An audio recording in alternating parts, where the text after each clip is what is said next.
What do I do when prayer starts to feel like a chore?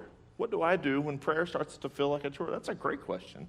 My advice to you, sometimes, I'm just going to be really honest. I come from a spot to where I didn't grow up in church, and prayer wasn't really a part of any part of my life at all. And then whenever I got involved with church and stuff, and I knew that I was supposed to be praying, and so I wanted to, and then sometimes I just felt really uncomfortable. I didn't really know how to pray. I know that as the pastor here, I'm starting to realize this more and more, that people just simply do not know how to pray. And so I know here in the future we're putting together a series about prayer, specifically a 2 or 3 week series to teach you guys the basics of praying. And here's what I used to have to force myself to pray. I would have to set it in my schedule, and you know what? I'll be honest, it felt like a chore. But what did I do whenever it felt like a chore? I kept on praying. I forced myself to do that.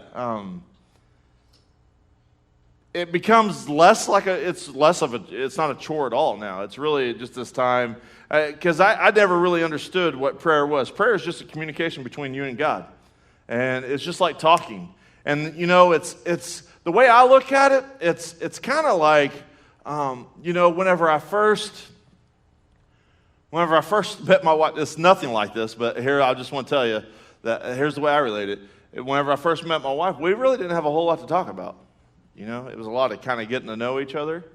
And so it was kind of awkward. And so sometimes, we're from the old school. We actually used to call each other.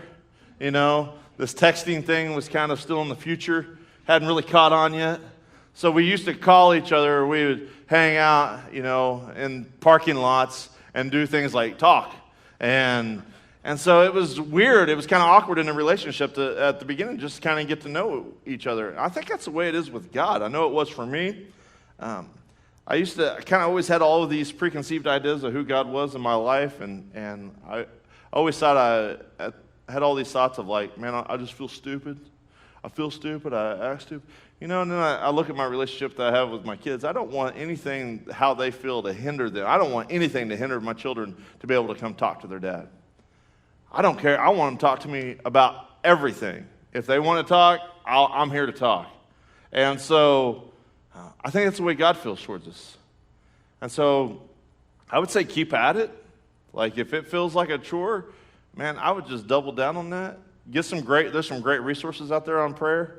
Online, you can Google a lot of stuff these days. You can get books, read about prayer. I know that we're getting ready to do a series on it, but I would say just keep at it, and don't overcomplicate it. Man, so many people all the time, they feel like then your prayer has to be so structured. And so I understand you got people, and listen, I love prayer closets. I think they're great and all this kind of stuff. This little specific time and a place. This is what I do. I get a specific time and a place. Just carve it out of my day and where I go talk to God. And so I think that's biblically how you need to approach this, because Jesus at a certain time would go to a certain place and pray. And so if it's a chore, I would say you're in good company. Keep at it. You're on the right track. Don't give up. Sometimes we only do things if we feel like it, and we're emotionally driven people.